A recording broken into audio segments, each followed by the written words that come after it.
Dios les bendiga. Continuamos con el estudio del libro de Apocalipsis, así que les invito a que puedan estar abriendo donde quedamos con esta imagen, ¿sí?, representativa de la visión de los profetas. ¿Cómo veían los profetas? ¿Cómo percibían una profecía? ¿Sí? Ellos tenían como esa primera imagen de la profecía o lo que Dios les hablaba, y se iba repitiendo, ¿no? Es como que el profeta ve ese primer árbol y no puede ver los que siguen. Es decir, todas las profecías que son dadas al pueblo de Israel son para el pueblo de Israel y son a lo largo de toda la historia, pero como no eran para los gentiles, ellos no tienen idea, los profetas, de lo que es la iglesia actual, digamos, ¿no? De que el evangelio tenía que ser predicado Judea, Samaria y hasta lo último de la tierra. Es decir, los gentiles, los samaritanos que serían como familia, perdón, los judíos, samaritanos que son familia de judíos, y luego hasta el último de la tierra, los gentiles. Así que esa misma profecía que está viendo acá el profeta, que sería el primer árbol, se puede volver a aplicar varias veces a lo largo de la historia, ¿sí? Nosotros podemos interpretar las profecías de Daniel, aún las de la misma Biblia, con diferentes, digamos, imperios que se fueron dando a lo largo de la historia. Pero nosotros vemos que hay profecías del Antiguo Testamento que se pueden interpretar tanto para la primera venida de Cristo como para la segunda venida de Cristo, ¿sí? Entonces, el misterio del Evangelio, por eso dice Pablo que es revelado ese misterio, no es interpretado por ningún profeta del Antiguo Testamento. Está revelado a través del Evangelio de Jesucristo. ¿Qué misterio? Que los gentiles también serían salvos. Entonces ellos ven, como vemos acá en el dibujito, una pequeña parte de la revelación, ¿sí? No una visión generalizada. Entonces les costaba mucho poder decirlo con palabras, ¿sí?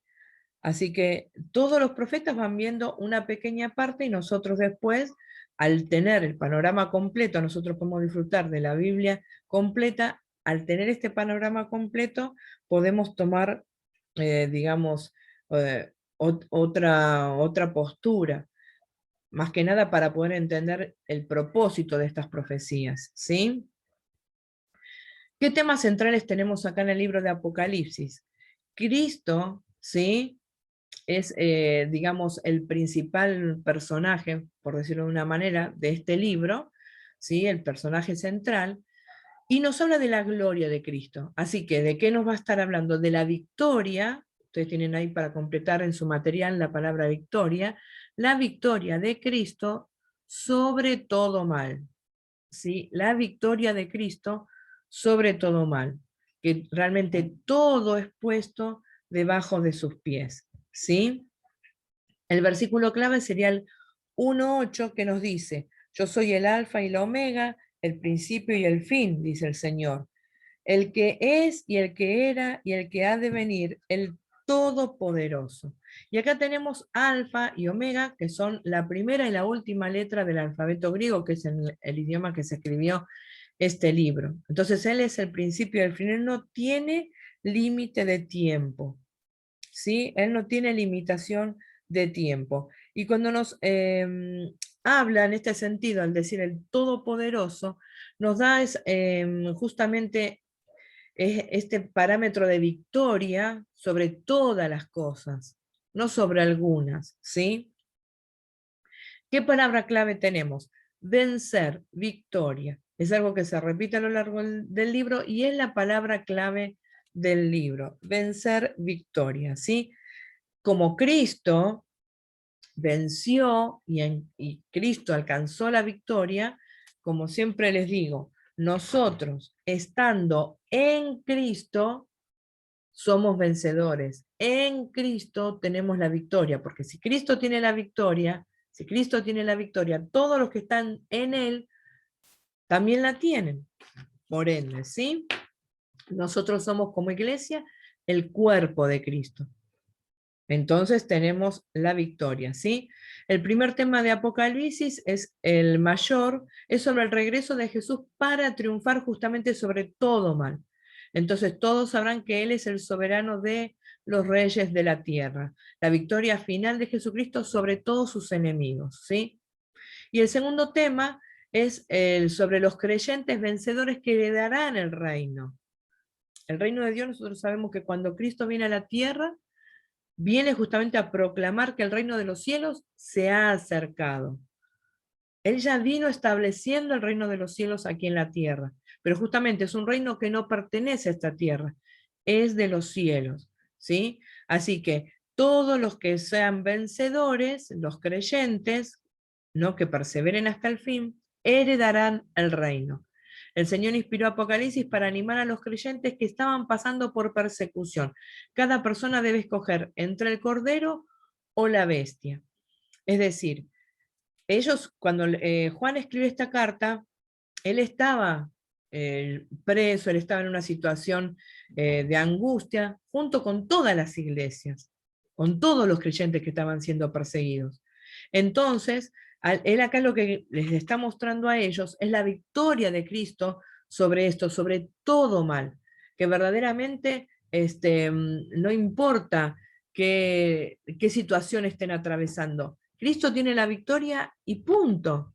Cristo tiene la victoria y punto. Entonces ellos mismos tenían que tratar de entender esto y ante eso escoger entre el cordero, es decir, Cristo, o la bestia, que en este caso, para los que él estaba escribiendo en ese momento, eran los emperadores, ¿sí? Siempre tenemos que tener en cuenta cuando estudiamos cualquier libro de la Biblia, quién lo escribe, a quién le escribe y por qué le escribe. Acá en el por qué es por la persecución que ellos estaban sufriendo, entonces necesitaban una palabra de inspiración, de ánimo, de entender que Cristo es vencedor, a pesar de las circunstancias de persecución que ellos estaban viviendo, como hoy hay diferentes persecuciones a lo largo del mundo. Persecuciones físicas, donde los creyentes son matados, son encarcelados, son perseguidos de diferentes maneras, persecuciones ideológicas, como nos toca en Latinoamérica, ¿sí? Persecuciones contra los valores cristianos. Entonces hay muchos tipos de persecuciones. Tenemos estas promesas, ¿sí? A los vencedores, ¿según qué? Según a la iglesia que le escribe. Entonces tenemos por un lado a Éfeso, en el 2.7, al que venciere le daré comer el árbol de la vida. El 2.11, el de Esmirna, al que venciere no sufrirá daño de la segunda muerte. El 2.17, a la iglesia de Pérgamo, al que venciere le daré de comer el maná escondido. El 2.26, la iglesia de Tiatira, al que venciere yo le daré autoridad sobre las naciones. Apocalipsis 3.5, la iglesia de Sardis, al que venciere será vestido de vestiduras blancas. El Apocalipsis 11 y 12, la iglesia de Filadelfia, al que venciere yo lo haré columna en el templo de mi Dios. El 3.21, la Odisea, al que venciere le daré que se siente conmigo en mi trono. Y 21.7.8, en todo lugar de la tierra, ¿qué promesa hay para cada uno de nosotros? El que venciere heredará todas las cosas y yo seré su Dios. Así que nosotros acá tenemos las promesas de Dios para cada iglesia y para toda la iglesia también en general, ¿sí? Y por otro lado tenemos para analizar palabras, ¿sí? Números y los que son sus significados. Las palabras, por ejemplo, Abadón significa destructor, la palabra abismo significa profundo desde el griego, abominación es algo que Dios odia, tocar un cerdo, por ejemplo, es abominación para los judíos. Acueducto es una piedra en forma de V por la que fluye el agua, como si fuera una canaleta, pero en forma de V, ¿sí? Agua de vida es agua clara y pura que fluye del trono de Dios. Ajenjo es el nombre de una planta o estrella muy amarga, ¿sí? Alejandro el Grande es el primer gobernador griego. Aleluya es una palabra hebrea compuesta por dos palabras unidas y abreviadas que significan alabad a Jehová. Alfa es la primera letra del alfabeto griego, que ya lo vimos. Amilenarista, que viene a, ¿no? Y milenio, ¿sí? Una persona que no cree que habrá un periodo de 1000 años. Cuando decimos a, es como si fuera no, ¿sí? Ponele antídoto, ¿no? Es algo que te cura de algo. Entonces, lo contrario. Ángel es palabra griega que significa mensajero, por eso muchas veces cuando se nombra ángeles no sabemos si es un ángel espiritual o un mensajero. Angustia de Jacob es el tiempo de plagas y sufrimiento y se refiere a la última mitad de la tribulación, ¿sí? Los últimos 3 años y medio. Anticristo quiere decir que está, otra vez, anticristo, está contra Cristo, es un gobernante malvado que reinará la tierra por 7 años. Lo simboliza como el hombre de pecado, ¿sí? Antíoco Epífanes es un tipo del anticristo que persiguió a los judíos entre el año 7, me estoy leyendo cualquier cosa, 175 y 170 a.C. Bueno, este Antíoco Epífanes, realmente, si lo tomamos como que tuviera el espíritu de anticristo, fue uno de los más aberrantes en cuanto al trato con los judíos, ¿sí? Él llegó a matar cerdos en el altar de Dios, se los hizo comer crudo a los sacerdotes, hizo cosas terribles, justo en el tiempo de los macabeos, dentro de los 400 años de silencio entre Malaquías y los evangelios, cuando ya nace Jesús. Durante ese tiempo, él hizo cosas terribles contra el pueblo de Israel. Por eso es uno de los tipos del anticristo más fuertes. Si vamos al caso, uno de los últimos tipos del anticristo, podemos tomarlo a Hitler, ¿sí? Que también hizo cosas aberrantes contra el pueblo judío. Todos estos son tipos del anticristo a lo largo de toda la historia. Es decir, personas que tienen el espíritu del anticristo, ¿sí? Antipas es un mártir fiel que vivió en Esmirna, que fue quemado por Domiciano. Apocalipsis, ya dijimos, es la palabra griega que significa revelar. Apolión es una palabra griega que significa destructor. Árbol de la vida es el árbol que crece a cada lado del río de la vida en el cielo. Armagedón es una montaña a 80 kilómetros al noreste de Jerusalén y será el escenario de la última gran guerra. Artemisa es la diosa griega de la luna y la fertilidad, es la diosa Diana para los romanos, ¿sí? La diosa que estaba en Éfeso. Asfalto, bueno, nosotros lo conocemos, pero en ese tiempo era una sustancia negra con alquitrán, ¿sí? No es lo mismo que tenemos hoy ahora. Babilonia es el reino que gobernó el mundo entre el 626 y 539 a.C., ¿sí? La cabeza de oro de Daniel, capítulo 2. Babilonia la Grande es el nombre de la ramera que representa a Roma. Tenemos que tener en cuenta esto. ¿Por qué tantas palabras con simbolismo? Ya también vamos a ver los números. Es una carta que Juan escribe estando preso. Vamos a ver que había mucha literatura apocalíptica en esa época. ¿Qué tiene de característico esta literatura? Justamente palabras que tienen significados, ¿sí?, ocultos. ¿Con qué propósito? Si él abiertamente, en vez de decir Babilonia era grande, nombraba a Roma, obviamente esa carta no iba a llegar a los destinatarios, la iban a romper y a él lo iban a matar. ¿Cómo va a hablar contra el imperio? ¿Se entiende? Entonces, por eso, el libro de Apocalipsis, como está nombrando el imperio, está nombrando los Césares, está ocultamente, está nombrando la persecución, entonces tiene que estar escrita en un idioma oculto, también simbólico, como si fuera, yo siempre pongo el ejemplo de los años 1900 con el lunfardo, ¿no? Este idioma que se creó en la cárcel para que la policía no pudiera entender, ¿no? Araca la cana, por ejemplo, ¿no? ¿Qué quiere decir? Cuidado que viene la policía. ese es el que más me acuerdo. Pero bueno, hay un montón de idiomas, hoy mismo en las cárceles se siguen fabricando idiomas, ¿para qué? Para que la policía no los entienda, para que ellos puedan, hay simbolismos que se escriben en las puertas de la casa, ¿no? Para poder robar, que te dicen, esta casa tiene esto, esto y esto. Entonces, todo esto simbólico es justamente para que esté oculto a ojos de algunos, pero sea claro a ojos de otros. Entonces, para los judíos, que eran los receptores de esta carta, para todo, aunque nosotros podemos decir, sí, pero eran las iglesias de Asia, sí, pero congregaban tanto judíos como gentiles. Tranquilamente esos judíos podían explicarle estos simbolismos a los gentiles que congregaban ahí y poder decodificar el idioma de la carta, ¿sí? Bueno, seguimos. Balaam es el profeta del Antiguo Testamento. Sus seguidores comían de los sacrificios a los ídolos y cometían pecado sexual.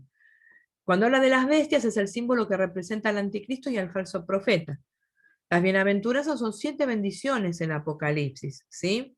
Los candeleros, 7 candeleros diferentes, cada uno sujetando una lámpara, y la caña es una planta que crece a las riberas de los ríos, ¿sí? Entonces, nosotros con todo esto podemos entender el propósito de Juan, ¿sí? El propósito que él tiene al escribir todo esto, que es que puedan entender solamente algunos, es decir, los receptores de la carta, lo que él quería decir. Ahora vamos a ver cuando nos va a hablar de los números, ¿sí? Que estos ustedes sí lo tienen en su material. No vamos a leer los versículos que avalan porque no nos daría el tiempo, ¿sí? El número 1, nosotros lo que solemos escuchar es de la Cábala o Cábala judía, ¿sí? Cuando hablamos de los judíos, Cábala judía. Bueno, acá cada número para el judío tiene un significado, ¿sí? El número 1 quiere decir uno, único o unidad.